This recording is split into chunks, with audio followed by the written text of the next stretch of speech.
think it's a great example, but it is pretty competitive, right? So, you know, if you're a Ford dealer, you're going to compete with Ford dealers in the city next door and all that. And if you can't make a profit, you tend to go out of business, right? Restaurants are, again, it's a perfectly competitive market. It doesn't really exist, but you could think of maybe like a, I don't know. So it's not even a great theory. I think the monopolistically competitive market is a much more realistic view, even though there's a lot of problems there. But it's just a better view on how the world actually works. But here, this they like to use as a baseline example of how we can view these things. So we know that firms seek to maximize profit, minimize loss. Total revenues are going to be P times Q, right? That is the price of the product, which we get by their individual demand curve here. Now, actually, if I drew this better, I would draw it something like this. Supply, demand, right? Boom. You can see it go directly over there. And say, oh, that's our price. Our price is determined by the market, but because there's an infinite of million of us, each individual farmer has no control over the market by himself, right? And so he gets total revenue is the price, which is determined by that, but this is his price, times the number he produces, right? And his total cost is according to whatever his cost function is, basically, right? And profit is the difference, right? So he's got variable cost and fixed cost. It's got a lot more details in here.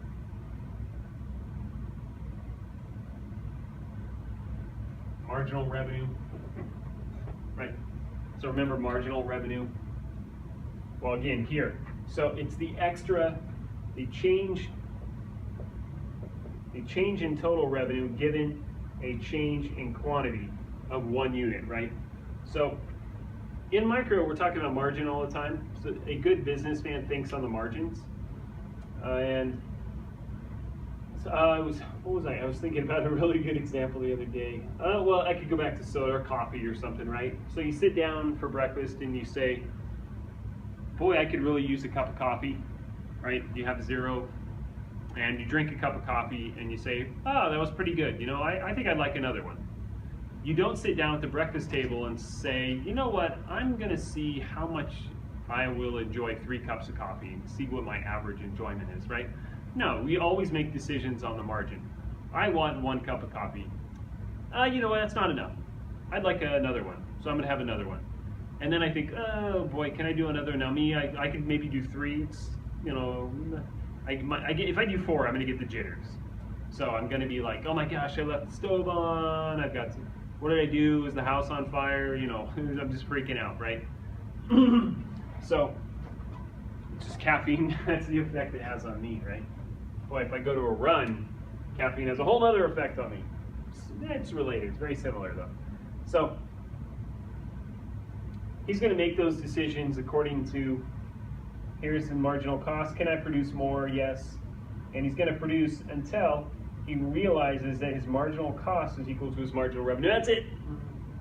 Because if he produces another unit, he's going to lose money on that unit, right? Marginal cost is greater than marginal revenue. What does that mean? That means I'm losing money on that last unit that I produced. And who wants to lose money? Nobody, right? So,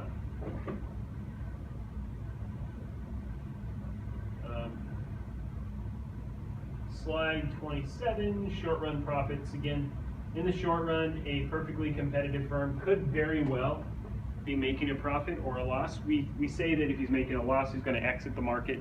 If he's making a profit, it's going to entice other people to come into the marketplace, right? So you can see that if there is a profit to be made, people will look at that. And so maybe in grade school, you probably knew people that, you know, they don't allow soda and chips in schools sometimes. And so I've heard stories about kids saying, oh, there's a profit to be made, right? And they'll bring chips and they'll sell them. And you might have other kids look at that and say, oh, yeah, I think I'm going to do that too. And what that does, creates competition, and you can no longer sell your chips for as much. Oh, let's go to this guy, he sells it for less, right? And eventually you're going to get to the point to where there's no actual profit to be made. Nobody else is going to come in. They're going to say, oh, he buys them for $0.25, he sells them for 26 cents. Nah, he's basically making no economic profit, so I'm not going to bother selling more chips. And of course, if he buys them for 25 and he has to sell them for 20, then he's going to say, you know what, I'm not going to do this anymore. I'm not going to lose money. There's no point in that, right? And so you have entry and exit into the market, and in the long run, you'll get this stabilized point where the number, you'll have a what we call no economic profit. That is your actual accounting profit is equal to your opportunity cost. Your opportunity cost being, what else could I do with my time and money, right? So, figure 23-3, slide 29 talks about that. Average cost, marginal cost. So eventually, theoretically, now the marginal cost curve strikes the average cost curve at its lowest point, and that is going, in the long run, that's where the marginal revenue curve is going to, or sorry, flat line is going to be. Call it curves, right? So, would you continue to produce if you were incurring a loss in the short run? No, probably not. Yeah, I mean, theoretically you might as well, and that's why we say this is not, the theory here is not perfect with reality. You might produce in the short run for a number of reasons. You might be, well, restaurants lose money for a long time, right? So why not? You're trying to build up your customer base.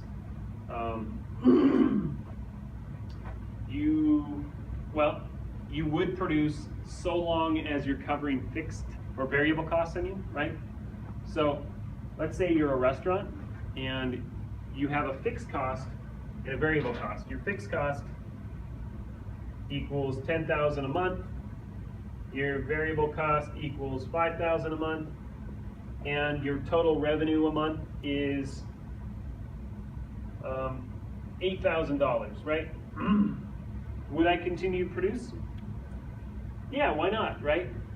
Because what I'm doing here is, if I don't produce, my total cost is going to be $10,000. I got to pay the rent, right?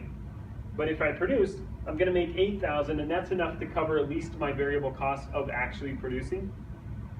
So my total, if a no production, yes production, then my total cost, my total profit is going to be negative 10K, right? Just these go away. I'm left with the rent. But if I produce, I have total revenue minus total cost, which is 8,000 minus 15,000 is negative 7,000, right? So would you rather lose 10 or 7,000? I would rather lose 7,000. So, in the short run, a perfectly competitive firm could actually produce for that reason.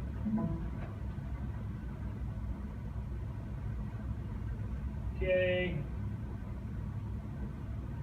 Remember, we're talking about zero economic profits in the long run.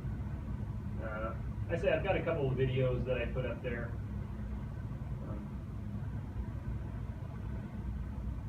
Signals, allocation of capital market. I'm not too worried about that. So go ahead and go through this. It talks about economies of scale, increasing and decreasing costs.